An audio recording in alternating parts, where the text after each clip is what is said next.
spanning the nerd world and feeding your fandom. It's time for the Down and Nerdy podcast.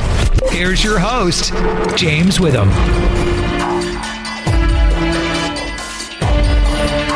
Time to bring the power to a new generation. It's episode 384 of the Down and Nerdy podcast. I'm James Witham, and I'm excited because there's a brand new He-Man series once again coming to Netflix. He-Man and the Masters of the Universe premiering on September the 16th, and I got a chance to talk to showrunner, executive producer Rob David, and co-executive producer Jeff Matsuda about the upcoming series. And boy, you want to talk about excitement for Masters of the Universe and the characters? These two guys have it in spades. Let me tell you, wait till you hear my conversation with them as we just kind of geek out about He-Man for a little bit. Also, going to be talking about, speaking of Netflix, my spoiler-free review of Season 6 of Lucifer. I know, I'm sad. You're sad. We're going to talk about it anyway, and it's probably just going to turn into me just reminiscing about the last 6 seasons anyway. So this just keep in mind that is a very distinct possibility. Also, a bunch of great trailers. Yes, I'm going to talk about the Matrix trailer. I'm going to talk about Injustice. And maybe I will go on a little bit of a rant about Venom, Let There Be Carnage. And you'll find out why a little bit later on. Upstart Back is our sponsor this week to kind of help you out of debt with some affordable credit and personal loans. I'll tell you what kind of a great deal they've got for you coming up a little bit later on. But, I can't wait to start talking about He-Man. So let's do that. Let's talk to Rob David and Jeff Matsuda next on the Down and Nerdy podcast. Hey, this is Kari Wahlgren, the voice of Haruko in FLCL, and you are listening to the Down and Nerdy podcast.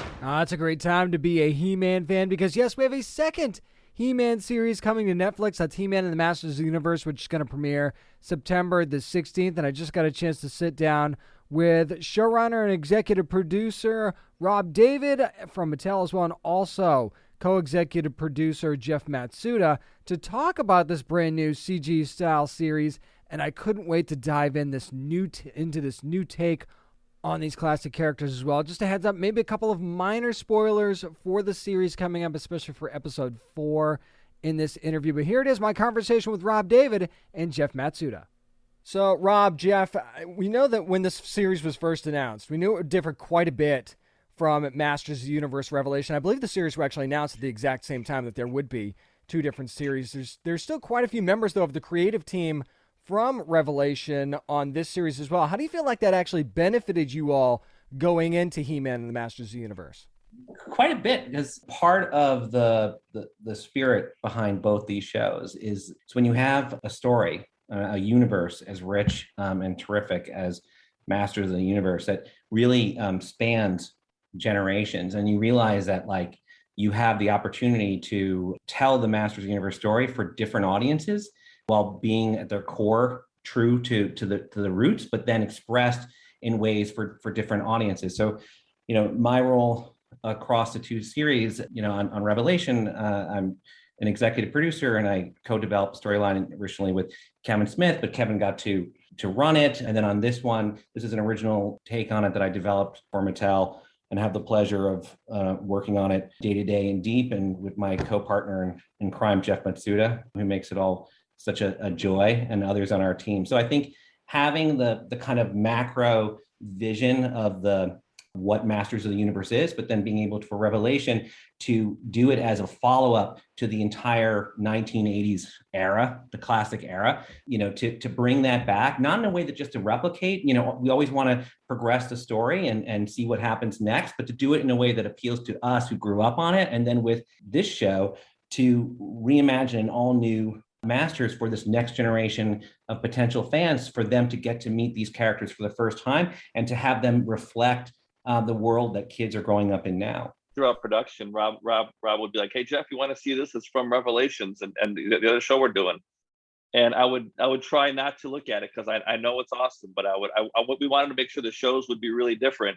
So I'd be like, no, it's going to influence what I'm doing over here or what we're doing over here. So it's turned out really nice though. Good call, Jeff. Good call. I actually wanted to lean into that a little bit, really, because the character designs might be some of the most unique designs that I've seen for any iteration of He-Man so far. Really, really cool stuff. So how exciting is it to come up with these new looks And are there any in particular you're really excited for fans to really get to see beyond what we've seen in the trailer? Overall, I love working with Rob so much, and he always helps to really just let me know and everyone on production like the essence of these characters.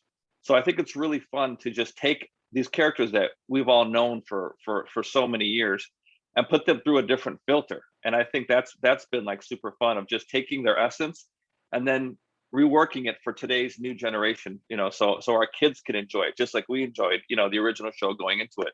And then, yes, there are many new characters. I don't know what I could mention. Rob, you could let me know if there's any. Let's talk. Let's talk really. Jump in, Rob, if you can think of any. We're reimagining this.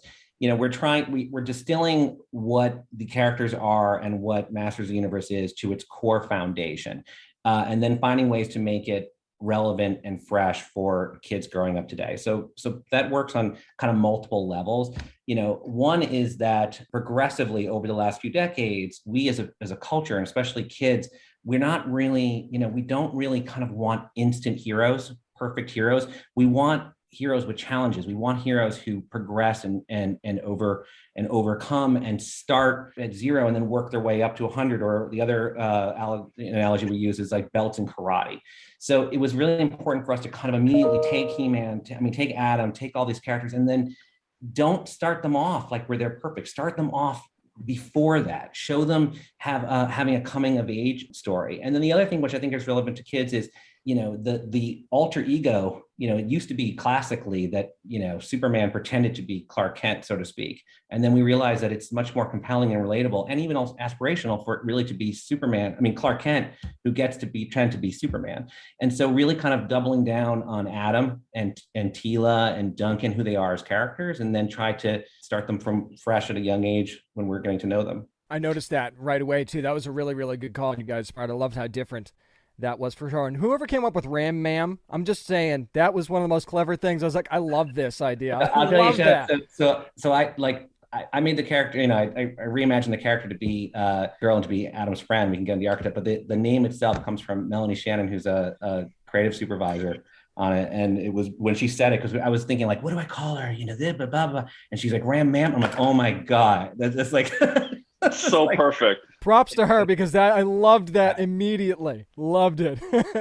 So you guys actually give Cringer a very interesting role in the series this time around, especially when it comes to Adam and actually Crass as well. But how important is Cringer as almost kind of like the guiding force of this young group? Tremendously important. So every decision impacts something else. So I knew I didn't want Adam to start off in the palace being a prince. He needed a journey to go on. And, I was inspired by the original mini comics, where when we first met He-Man, he was part of a jungle tribe. So I thought, it'd be fun to kind of take that and kind of as an homage, but then put Adam in a jungle tribe scenario where he doesn't know who he is growing up. But I really wanted him to have that special bond with Cringer and do it in a fresh way. And there's an aspect to Masters of the Universe classically where there are these kind of archetype mentor characters. Traditionally, it was Duncan was a mentor character as an older adult figure to He-Man, and in addition to being a genius with tech.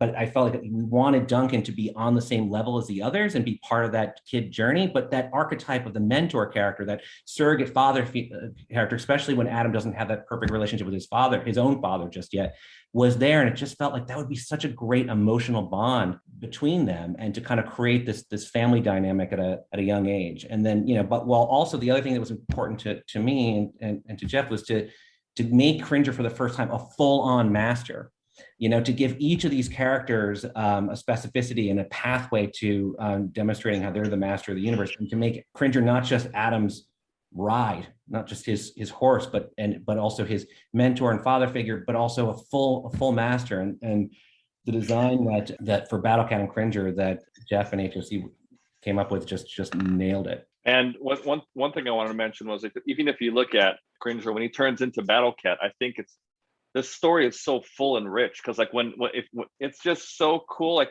when he first transforms, the music is just it really feels like he's returning to his glory from when he was younger. So it's just the idea this older cat is returning to a former glory, which I thought was so powerful, man. When I first saw that sequence, I was like, oh my gosh, this is just, it's such a rich world that I think has been created. I wanted to say that one of the things I love about working with Netflix, and this affects all of us, we have a great exec at Netflix on this show, Megan Casey. And one of the great things about Netflix is that you don't have to get everything done in the first episode. That each of these stories, because you're streaming and binging, possibly, please binge all 10 at once. You get to tell them all as chapters. So me and Jeff and our writers and Brian Q. Miller, the story editor, we got to basically take our time and say, look, why don't we have the first transformation beyond He-Man be in 4? So that by the time Adam does the unthinkable thing, which is part of the core concept of him sharing the power of Grayskull, you get to know these kids, and you feel like that impact where they've gonna transform for the first time. And then we can do that with their nemesis as well on the dark side, so that when we echo episode 4 and episode 9, it's kind of become our Empire Strikes Back moment. And we feel like hopefully we've kind of earned it because we've seen them each step of the way. The big theme for this show is expressed by Eldris is being a master is about figuring out who you are inside and out, and being able to have multiple chapters on one story gets us to really dive into that. Rob, I love how you said please binge all 10 at once, like we're going to be able to stop once we get started, because I couldn't. So I love how you kind of give us a choice there, Rob. I don't think it's going to be, quite frankly. So one of the things I really love that you guys did was I feel like you really added some very unique depth to Skeletor's character in this series. So can you come up with what was the process like in coming up with what you were going to do with that character? Because I thought it was a really neat spin that you guys did. Skeletor, the idea of him being Adam's uncle is something that was teased in a mini comic in 1987, past when the episodes were ever done. And then the 2000 X series, the Mike Young production series, kind of established that link, but never really got to articulate it and dive into it. And I've done some writing for DC Comics on He-Man where I kind of explored that a little bit, but this seemed like an opportunity to really kind of make the drama personal between them and actually show a type of relationship, and show the contrast between Adam and Keldor, that Adam is somebody who is worthy of the power because he can let it go. And Skeletor is someone who can never let it go. And I remember when we were breaking an episode past the first 10, towards the end, I don't know if I can say what episode, but it's one of the biggest finale episodes. And Jeff and I were talking about it, and Jeff, summed it up really well, which is Skeletor is on a journey to amass more and more power, and He-Man is really on a journey to amass more and more friends. And as it turns out, the fact that he has friends and family is the greatest power of them all, So I think that's the arc, and then making the drama between these two characters so personal just makes it richer. I agree with that, with what Rob said completely. I think it's just it's a great show for adults. Like, I really enjoyed it. I think all of us He-Man fans will enjoy it. But I think it's also so great for kids. I think there's a lot of themes that are so great for kids to hear nowadays in the world that we live in. Before I let you guys go, I remember when I talked to Kevin about Revelation, he said that we didn't really have to ask anybody to be a part of this. They just wanted to be a part of it. And you got such an amazing cast here. I mean, Yuri Lowenthal's great. Greg Griffin is particularly amazing. Did you already have an idea of who you might want for these roles, or did everything just kind of click during the audition process? So Yuri Lowenthal is somebody I want. My son and I were playing the Spider-Man PlayStation game that is so brilliant that came out like 3 years ago. And Yuri plays Peter Parker in Spider-Man. And in addition to an amazing resume, the length of your arm, but hearing him, and I'm a huge Spider-Man, Jeff and I, but we're both huge Spider-Man and Peter Parker fans. And that quality of being the everyman kid who's got something special inside and he has to earn it and have a coming of age story tracks so much with Peter Parker. So Yuri was just like, wouldn't it be great? It was just like that. I'm like, that's the guy who's got to play it. And to your point, and this goes for all of them, and they're just amazing, but they all, and Jeff, I know we agree on this. It's just to the point where you were saying before, it's like you have an opportunity to play with the toys that you played with when you were young. And in this case, craft a toy for the next generation that they will truly feel is their own, as opposed to just us handing them our toy, letting them have it be theirs. Totally right. What I think is so cool is, like, we grew up with Ram Man, slams into things, and so we still believe in the essence of the character. And now we have Ram Mam,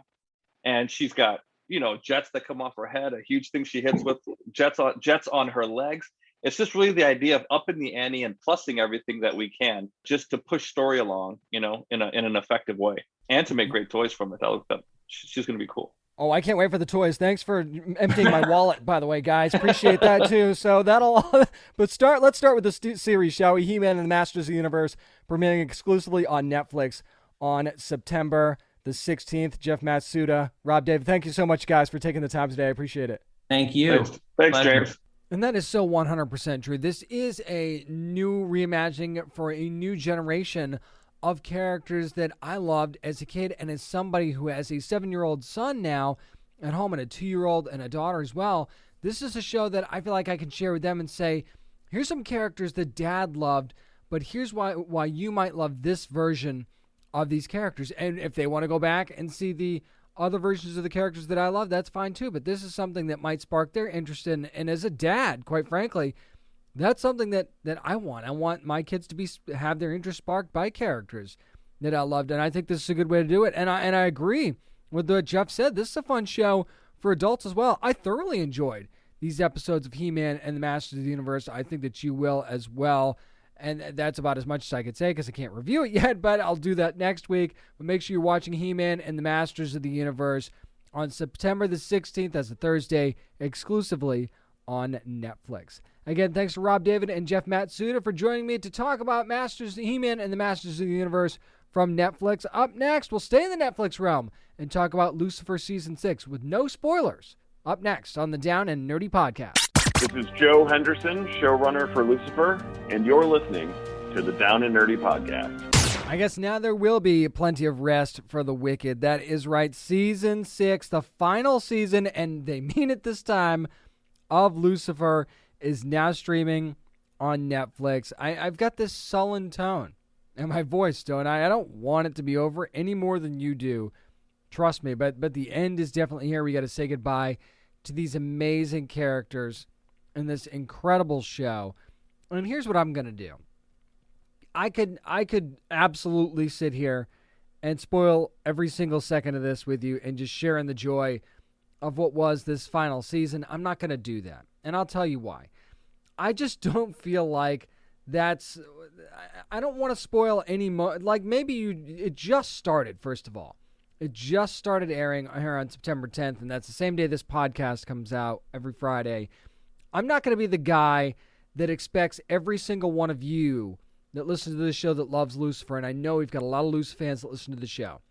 I'm not going to be that guy that says, you've got to binge all 10 episodes of this so we can talk about this with spoilers. I can do that with you on social media. You want to at me at DownandNerdy757, you want to talk about this on social media with spoilers, I'm more than comfortable with that. I'm not, maybe you're only on episode 4, episode 6, episode 8, whatever.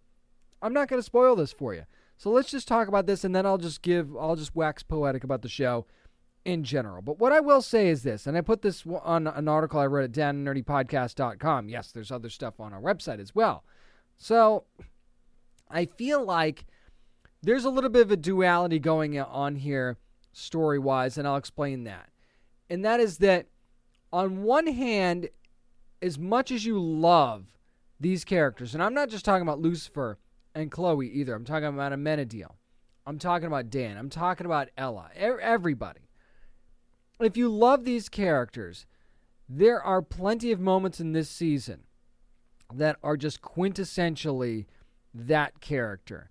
The idea of what you love about all of these characters is 100% there in this final season. This isn't a final season that decides to take a hard, sharp turn and say, let's turn everything on its ear because we got to do something huge and memorable for the final season, and this is how we're going to do it. It doesn't do that at all. That does not mean there aren't some shocking moments and some out-of-character things that do happen, because that happens as well. But at its core, this is a writing team that clearly, and the actors involved as well, clearly respects these fans, respects these characters, and no matter what kind of twist they put them through, keep them true to that at the end of the day. I think that's especially true for Lucifer early on in Season 6. You get some classic Lucifer in the beginning of season 6. As a matter of fact, there's a great callback in season 6, episode 1 to the pilot that I loved. It wasn't long. It was quick. It was right at the beginning. Absolutely loved it. And that is an attention to detail from the fans that it was one of the reasons I'm going to love and miss this writer's room, but I know they'll move on to other things as well and do great things with new projects too. So I'm really looking forward to that. But again, I think that's very true of Lucifer. I think that's very true of Ella early on in season 6 as well. I think that's true of Amenadiel. By the way, I love what Amenadiel's gonna be doing now. I think that was really, really funny. Amenadiel's new job that he's got, that's going to be coming up in season 6. I love that. And I just love, and I think if anybody's the most different, and you could see the change in one character the most, and you see that in season 6, as much as she would probably want to punch me in the face for saying it, it's Maze, right? Maze has changed, I think, the most of any character on this show from the onset of season 1 to now. And tell me if you disagree with that. I know that there's other characters that have also changed a great deal, but I think May's the most. I really, really do. And the other thing that I will say about the show, just to kind of encompass everything, is that one thing that this show did right is it understands that it's not just about Chloe and Lucifer. And yes, there was plenty of that in season 6, as there should be, especially considering who we see show up in this series as one of the early, let's say, foils of the season. I don't necessarily want to say villain. Let's say foils. So you can understand why there's plenty of Chloe and Lucifer, and that is a ship that drives the show, and a ship in, a couple of different senses of the word there, that has driven this show for a while. But there's other ships to be sailed on this show, right? So this series, the writers and everybody involved understands that these fans aren't just here for just Chloe and Lucifer. They're also here for Linda and Amenadiel. They're also here for Maze and Eve to a certain extent. They're also here for all of these other characters. They're here for Dan and things like that. So you're here for more than just your two main characters. And what this show does in its final season is it gives everybody their proper moment in the sun to have a satisfying ending. And that is not something that a lot of shows get to do, by the way. This show almost didn't get to do it 2 or 3 times. So everybody gets, I think anyway, my opinion, gets a satisfying ending. Everybody gets their little slice of time to make you go, oh, I love that. I love that character X got a chance to have that moment and we got to get a little closure. What's next? And then you get closure on top of closure, I think. And a lot of shows don't do that either. They give you closure in like a big bundle, right? I don't think that Lucifer is doing that in its final season. Obviously I feel like there's a big send-off. Anyway, again, you want to disagree with me on that, fine. I think there's a nice send-off, but at the same time, you're also giving each character their moment to shine and say goodbye in a certain way to an audience that has loved them for far more than just these 6 seasons, because it's been more than six years for this show, right? It seems like it's dragged on much longer than that because it's had to be saved a couple of times. But Lucifer fans cared deeply about this cast, not the main character, although they would, just walk in front of a bus for Tom Ellis. I know you would, because I'd be standing right there next to you. And for just so many other, Lauren German, there's so many other characters on the show. That's my point, that you would just, that you just live for. And I get it, because I'm right there with you. And I don't know that I ever want to see anyone else play Lucifer Morningstar again. I don't think it'll ever happen, because how could it? How do you top what Tom Ellis has done in this role? How do you top what these writers did with the show? The musical numbers that we saw, and you see those in season 6. We had an animated episode, which was fantastic in this season as well. I love that they threw that curveball in there for you. But if I will give you one piece of advice when you're watching this, and I'm not going to spoil it. And I am going to steal this, though, from Lizzie from Fangirlish. And if you're a Lucifer fan, you know who she is, because she writes some amazing things about the show and has for so many seasons and had so many great interviews with members of the cast of the show as well. If you get to episode 6, you better buckle in, because you're not going to want to stop after episode 6. So I absolutely agree with Lizzie on that. I do not get to episode 6 and expect that you're just going to be able to put it down and walk away. You're not. It's not happening. With all due respect, you're not walking away after episode 6. So just be ready for that.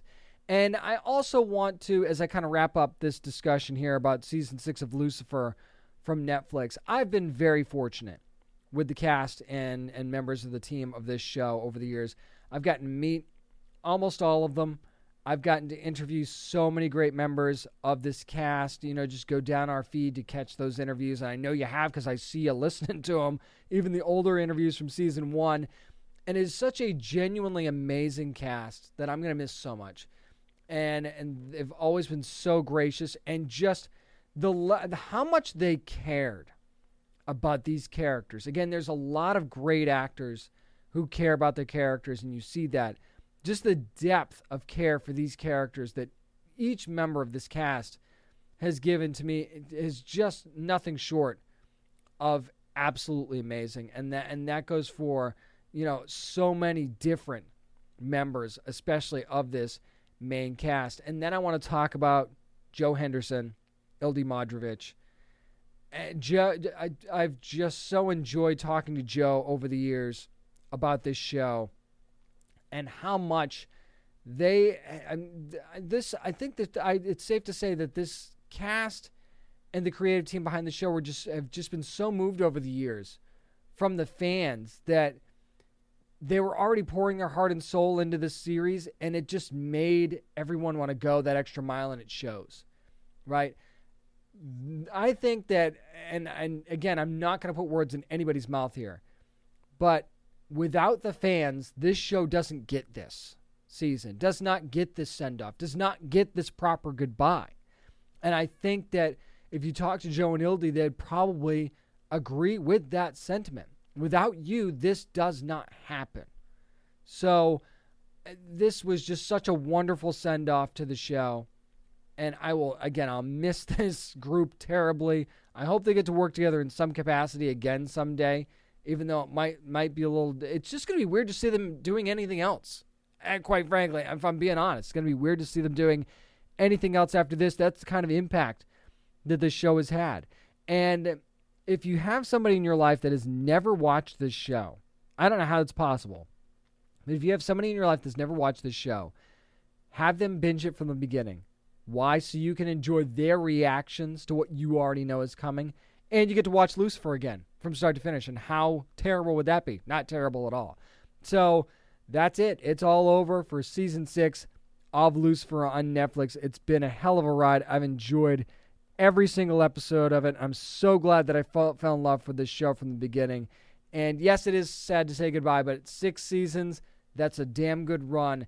And I was so happy that I got to watch each and every episode of it. This week, the Down and Nerdy podcast is brought to you by Upstart. You've heard me say it on the show before. My wife and I just brought our beautiful baby girl into this world about a month and a half ago. And what happens after that, if you've ever had kids, you know, that's right. The medical bills start rolling in. Even when you know they're coming, right? That debt can actually have a crippling feeling, right? Especially the way things are now. So Upstart is the fast and easy way to pay off your debt with a personal loan, and it's all online. And Upstart knows that you're more than just a credit score. That's your expanding access to affordable credit. With a 5-minute online rate, you can check and see your rate upfront for loans between $1,000 and $50,000. So if you need a little bit of help or a lot of help, Upstart is there for you. As a matter of fact, you can find out how Upstart can lower your monthly payments today when you go to upstart.com/nerdy. That's upstart.com/NERDY. Don't forget to use our URL to let them know that we sent you. Loan amounts will be determined based on your credit, income, and certain other information provided in your loan application. Go to upstart.com/nerdy patreon.com/nerdy. So whatever debt that you might have, or maybe you just need a few extra dollars for a special project, there's an easy way to get a little help with Upstart. That's going to do it for my spoiler-free review of Season 6 of Lucifer. Up next, how about we talk about the comics? It's what we're reading on the Down and Nerdy podcast. Hello, this is Tom Ellis from Lucifer, and you are listening to the Down and Nerdy podcast. Whether superheroes are your thing or not, there's something for everybody in the comics world and whatever you're reading on. It's time for what we're reading, and I want to start with DC, actually. One of my favorite villains of all time, Black Manta, a new limited series from DC Comics, Black Manta #1 from Chuck Brown, Valentin Delandro on the art, Marissa Luis on the colors, and Clinton Cowles on the letters. I don't know what drew me to Black Manta years ago when I was a kid. Actually, I think it was Super Friends, and I still think that Black Manta has one of the best villain costume designs ever in comics. Don't at me, it's a cool look, whether you like it or not. Now, as far as this book goes, I had to jump at a chance to review this. Actually, it introduces us to a new hero, Torrid. We also get a new villain in Devil Ray, and Manta's actually searching for a rare metal. And maybe a few minor spoilers in here. Nothing major, though. I'm not going to spoil the book for you. Here's the question, though. Is he really building a weapon or not? That's the thing that I'm trying to figure out as I'm going through this story. But here's the problem with that. And I'm not going to dive too much into the story because that's pretty much the gist. The problem with the book is it's a bit all over the place. There are a few different moving pieces to this story, but they don't seem to flow very well together as well as you would like them to, because it feels like there's two different points that we're talking about here. The new characters are good. We just don't get very much of them, at least not in my opinion. Anyway, I'm not saying you got to plaster your entire story, especially if it's a Black Manta story, with these new characters. But if you're going to do that, you got to give me a little bit more something in the first issue to establish them, because you got to get me to stick around for the second one. You can't just save everything for the next issue as far as new characters are concerned. It's at least not my opinion anyway. But is the art the saving grace? I mean, the art's okay at times, but it really lacks certain depth of and detail in some big moments. And there's a couple of pages that I kind of feel like just kind of were pushed to the side, gone by the wayside type of pages. And I hate to say that, but I was really, maybe my expectations were really high for this because I'm a really big fan of the character. It just kind of fell flat for me. And while I do think you capture the essence of Black Manta at his core for who he is now, is almost, I don't want to say anti-hero because I hate that term, but they're heroing him up a little bit more, and that's just kind of the direction the DC's taken him recently. But I don't know if this story was really enough for me to come back. Since I love the character, I'll probably come back for another issue, but I just don't think you're going to be wowed by Black Manta #1 from DC Comics. If you think I'm wrong, go ahead and let me know. I wanted to go back to last week, though, really quick. Well, actually, this week, a few days ago as well. Same day this book was released, because I wanted to talk about May's book #1 from Dark Horse Comics. One of the reasons being is that Jeff Lemire, and he'll do this sometimes, he's writing and doing the art for this thing because he can. And Steve Wands is doing the letters here. Now, the story follows a man named Will, who lost his daughter Wendy and is just going through the motions of life in the most depressing way possible. And I'm not really going to spoil a ton of this, maybe a couple minor spoilers in here. Nothing that's going to ruin the book for you. On the surface, though, you could think that this story has a ton of pages, but not a lot of content. There's a lot of art in this thing. There's not a ton of dialogue. There's some internal monologue going on there and narration as well. To me, though, each page drives home this pit of despair that Will is in, both in what is printed on as far as the letters are concerned and from the art. You just got to really look at these pages, and if you do, it really just sucks you into this world with him. You kind of start to feel it a little bit, and you start to notice threads, both literal and figurative, in this story. Now, as that happens, more things start happening around Will, and even hope kind of starts to creep in a little bit. Then here's the biggest spoiler of the entire book, okay? You see Wendy, okay? And this is clearly where the real story begins. So what you're getting is you're really establishing Will's character in this book.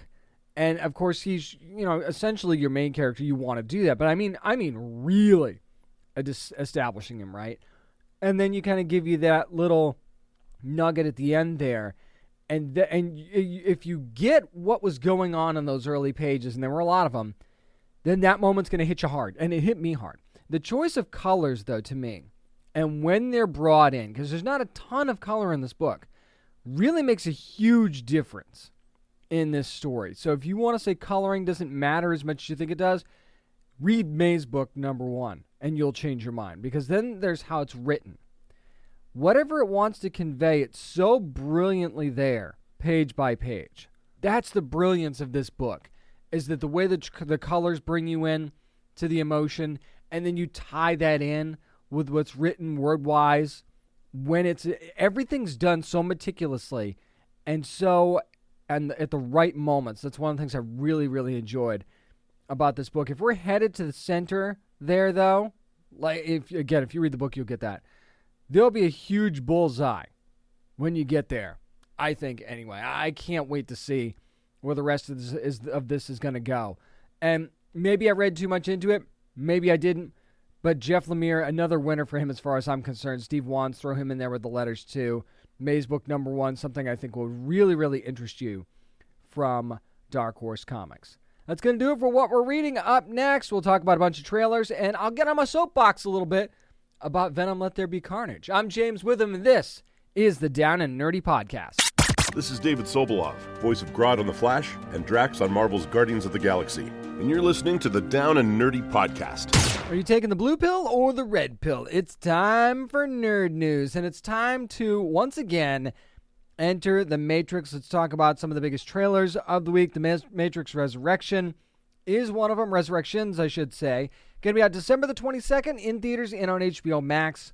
Same day. And yes, I thought the exact same thing that you did when you saw this trailer, thinking, man, they just kind of put John Wick right there in the Matrix, didn't they? All you needed is a dog and some heavy firepower. And oh, wait, there's the heavy firepower. But, Neo's always been more for hand-to-hand combat, right? But we're not talking about Neo in this trailer, are we? We're talking about Mr. Anderson, as they used to say. And, Will Smith's not back, and that's a little bit of a bummer, but you also understand it at the same time. And one thing I did see, as a matter of fact, I think that this trailer got a lot of really good reception on social media, which doesn't happen a ton, especially with movies that are being done again after decades. But one thing I did see was, how are they supposed to make a Matrix movie in 2021? And while this trailer doesn't really dig into a ton of details about what this movie's going to be about, you kind of see people on cell phones and stuff like that, and then the technology of our day today is going to be very much a part of this movie, it looks like. Now, how they choose to work that in, though, I think is going to be really, really interesting. Are they going to tie cell phones to the Matrix somehow, or is that, like going to be a tracking type thing? I'm not sure exactly. But one thing I do know is that I was excited when you had that first moment between Keanu Reeves and Carrie-Anne Moss, Neo and Trinity together. And then she's like, do I know you? And I said, hold on a second. What is going on here? Now, I understand what you're saying. You're saying, okay, so the whole they don't know each other trope, we're going to go that route, right? And then you have to remember what we're talking about here. We're talking about the Matrix. So which version of the Matrix is it? Obviously, it seems like Neo was put somewhere along with Trinity, or maybe that what we see at the beginning, maybe that's not really Trinity, or not his Trinity.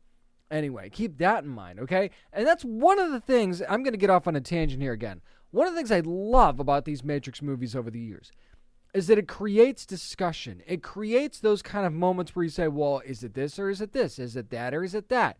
Could we be talking about this or that? That's one of the things I've always loved about these movies. And it almost always seems like there was never a right or wrong answer to any of this. It was just this circular discussion of anybody could be right sort of thing. And that was the beauty part, or wrong too, quite frankly. That was the beauty part of The Matrix for me, or at least one of them.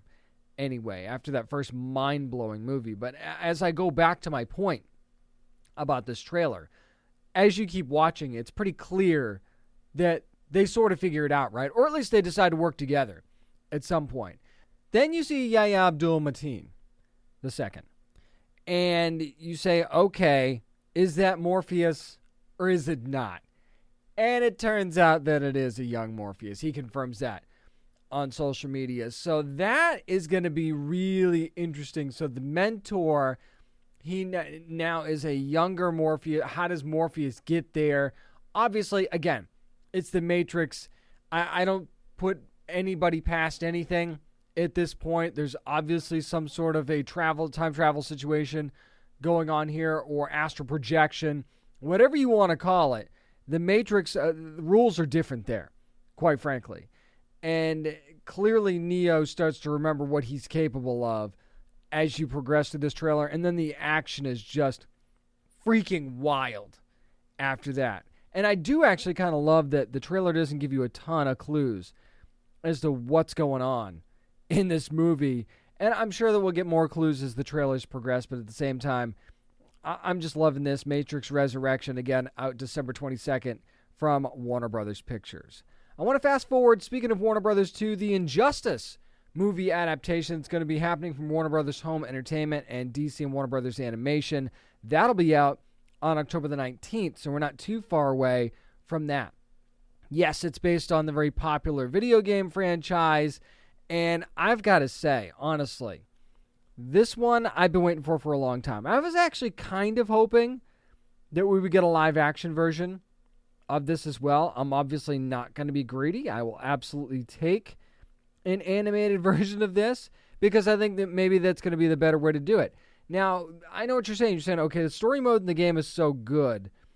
What's going to be the point of doing an animated adaptation? Well, if you know anything about these Warner Brothers Home Entertainment animated DC movies, you know, things do get changed up a little bit, but the core of it's still there. You know, the tragedy that sends thanks to the Joker, by the way, that sends Superman down that spiral, and, you know, he ends up doing the unthinkable, right? And that's where the story kind of goes. And then it's Batman versus Superman for real, right? I'm not saying that the movie wasn't real, but and the you know, Frank Miller, to his credit, I don't think you can ever match that. But this is a Batman versus Superman story that takes it to the nth degree. Or at least that's where Tom Taylor took it when he wrote the comics for DC as well anyway. But I got to say that there's a moment in this trailer. Obviously, we're talking about Lois Lane here, too, by the way, that gets the Joker takes Lois Lane. And if you know anything about this story, you know what happens after that. And that's my point. There's a moment in this trailer where you see Batman and Joker in that interrogation room. And Superman busts through that wall, okay? Eyes glowing. You know what moment is coming. If you played this, if you read this, you know that what moment is coming. And then that's where the trailer goes. That's the end of the trailer right there. So, obviously, we're going to get that. Well, I shouldn't say obviously. They could change it a little bit. But in some capacity, you're going to get that moment that you know that is just the catalyst for everything in this, right? Also, you have to keep in mind there's a whole who lives and who dies aspect to this thing, too, because they could certainly change who lives and who dies in telling the story. But I also think it's in the performances of these characters, too. Obviously, you got some brilliant performances in the game, but you got Justin Hartley playing Superman this time around. Anson Mount is going to be playing Batman, and I think Anson Mount is going to be a great voice of Batman in this thing. You've also got Kevin Pollak, who's going to be the Joker, and Jonathan Kent. I think that's going to be super, super interesting right there. And then, I mean, the list just goes on and on of characters. You get Killer Croc's going to be in this, Mr. Terrific, Catwoman, Green Arrow, obviously. You're going to have Wonder Woman. You saw her in the trailer. And I'm not going to sit here and list every single character that's going to be a part of this thing. If I'm Derek Phillips, I'm nervous as Nightwing. And yeah, Yuri Lowenthal is actually going to be in this too. And he's going to play a few different characters. Mirror Master, Flash, and Shazam. Just because that's Yuri Lowenthal and that's how he rolls. So, again, an amazing cast for this. I think that if you're listening to this podcast, you're probably familiar with the story of Injustice. But even if you're not, this is one of the better kind of alternate timeline storylines ever, as far as I'm concerned. I know that's heavy-handed. I don't care. I think that this has been that intense. And it's a story that continued on very, very well in the comics even after the game. That first game was done. And then, of course, we got a second game out of it as well. So this could be, if this is a successful adaptation, this is something we could see a little bit more of down the line. And hey, I'd be all for that. Injustice hits 4K Ultra Blu-ray combo pack, also on Blu-ray and digital HD on October the 19th from Warner Brothers Home Entertainment. I also want to touch on the Wheel of Time adaptation coming to Amazon based on the, of course, best-selling book series. That'll be out on November the 19th. Now, if you're not familiar with Wheel of Time, it actually is kind of a journey of 5 men and young men and women who are kind of, one of them's deemed as the Dragon Reborn, or at least that's the prophecy anyway. And that this Dragon Reborn is either going to save or destroy all of humanity, and we don't know which. And of course, this all follows Moraine, who's played by Rosamund Pike, and she's a member of this organization called the Aes Sedai. I hope I'm saying that right. And that's kind of, and not everybody has magic in this fantasy world either. Some women do, some women don't. Some men do, some men don't, as far as I can remember. Anyway, it's been a while since I've even picked up one of these books, so you have to excuse me on that a little bit. But it's one of those things where you see it and you go, if you love fantasy stories like this, if you love, like, when you see this, I think of like a Shadow and Bone to a certain degree. You could go down the list of a lot, but Shadow and Bone was one that kind of caught the back of my mind's eye when I first saw this, maybe because of the younger cast and the fact that you've also got this dark figure who is your villain in this as well. But I mean, that goes for a lot of different fantasy adaptations too, but this is kind of a popular genre right now, and Amazon has capitalized on this before. I think that they did a great job, and albeit in a different way, with Carnival Row, and I think that's going to be a totally different tone than the Wheel of Time, obviously. But to me, this is one of those let's strike while the iron's hot kind of things, right? This is a hot genre right now. This is right in my wheelhouse. Even if it wasn't a hot genre, I'd be watching this thing regardless. I think that the sets are gorgeous so far from what we've seen in the trailer. I think it seems like it's going to be very, very well cast. Again, you don't get a ton of hints as to what's going on here. The magical elements look good just from the first trailer alone. So I'm happy with what I've seen so far from the Wheel of Time. Looking forward to finding out more as we get closer. I think I need to read the book again for sure before this thing hits on November the 19th. I think that'll definitely help me out. I did want to jump up on my soapbox a little bit about something, and that is the ever seesawing release dates for Venom, Let There Be Carnage. Let me be very clear about this. You know, if you've listened to the show before, how much these moving release dates have annoyed me in this pandemic era. I know that for the most part, they've been necessary. Okay? And I haven't been to a movie theater in almost 2 years.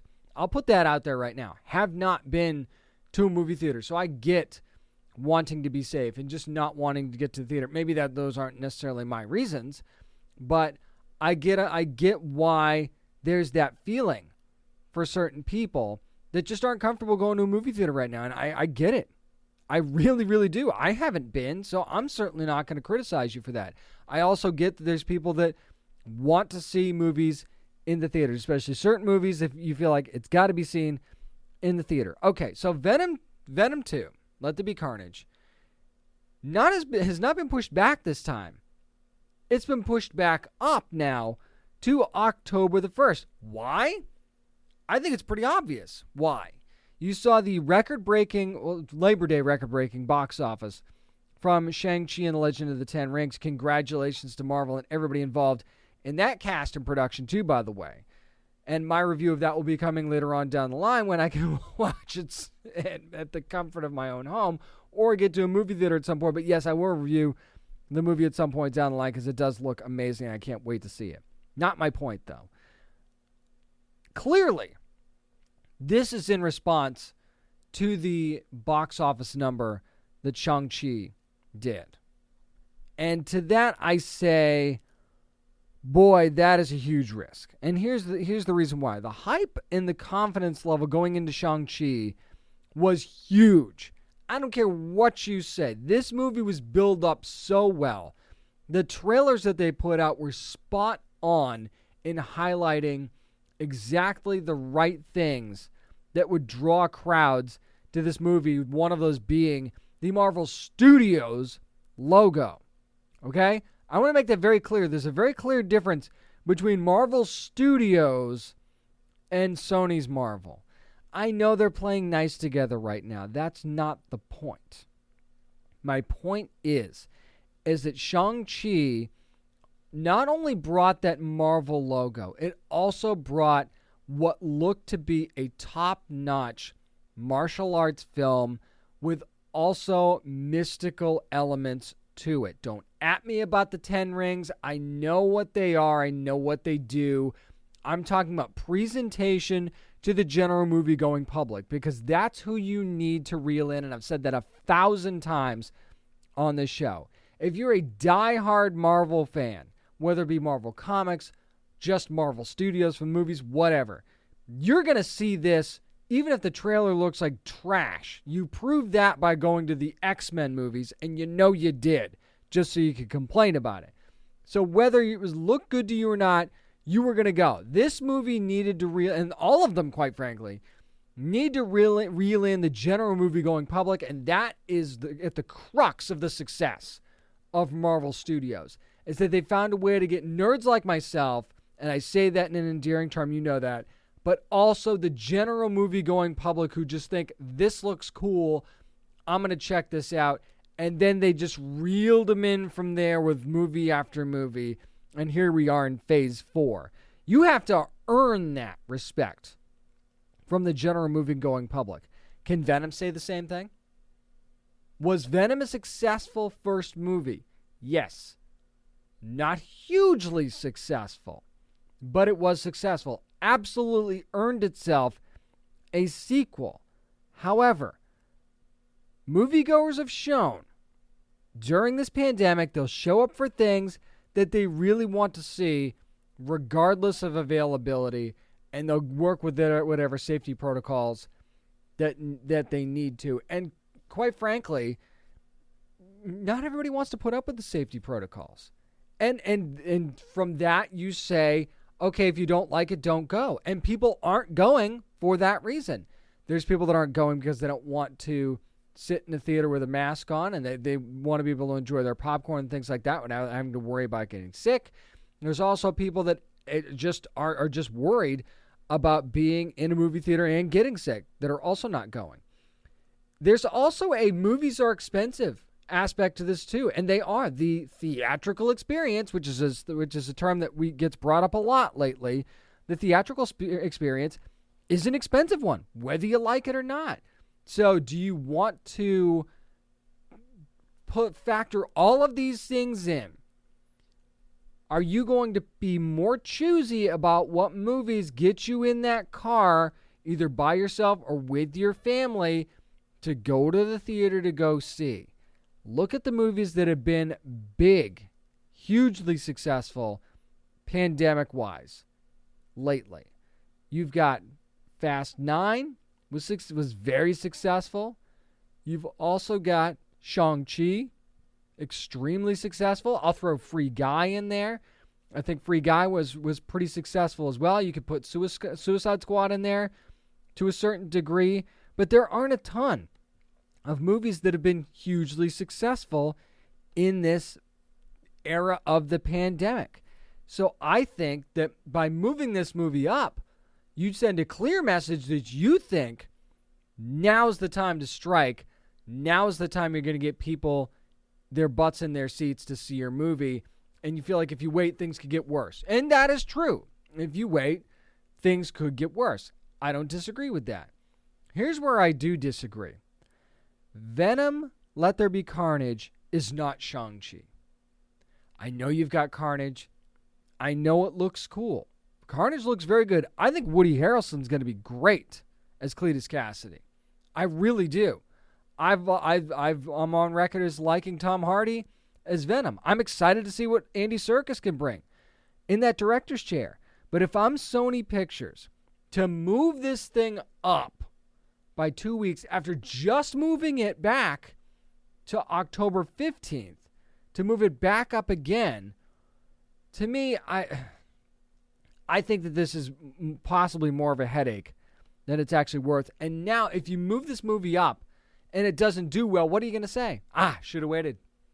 Should have waited. And the finger pointing will start to go around about what the real problem was. And the problem is that you had confidence in a movie that you shouldn't have had as much confidence in. And I could be dead wrong about this, and I will be right back here to tell you if I am.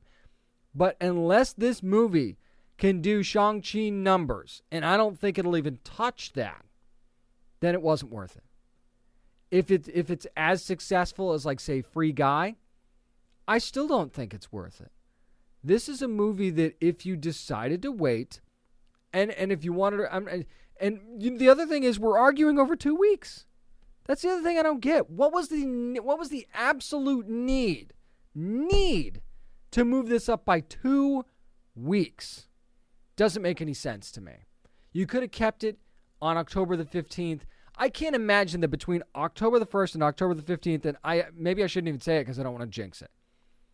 But you're worried about things getting worse, right? And now you're arguing over 2 weeks. And I can't imagine your theatrical partners who've been marketing this thing are too thrilled about that either. Maybe you're just happy that you're getting these movies in the theater and not on demand also. Maybe you're just happy you're not getting these as a dual release, and maybe that's enough for you. But I got to tell you, to me, this is a huge risk. And cross your fingers. I don't want it to fail. I want this to work out. But boy, do I have a bad feeling about this. And hey, if you decide to go see it, let me know if you do. That's going to do it for this week's edition of the Down and Nerdy Podcast. Again, thanks to my guests this week, Rob David and Jeff Matsuda, to talk about He-Man and the Masters of the Universe, which is going to be on Netflix on September the 16th. I also want to thank my sponsor this week, Upstart. So make sure you go to upstart.com/nerdy to see all of the great rates that they'll have for you, whether you're trying to get out of some credit card debt, maybe you just need an extra cash for a home remodel or something like that. A school's starting, maybe you need a little extra cash for that as well. Upstart can help you with that at upstart.com/nerdy. Also, remember, find us on social media at Down and Nerdy 757 on Twitter and on Instagram, and at Down and Nerdy on Facebook, and online as well at downandnerdypodcast.com and wherever you get your podcasts. Remember, you never have to apologize for being a nerd, so let your fan flag fly and be good to your fellow nerds.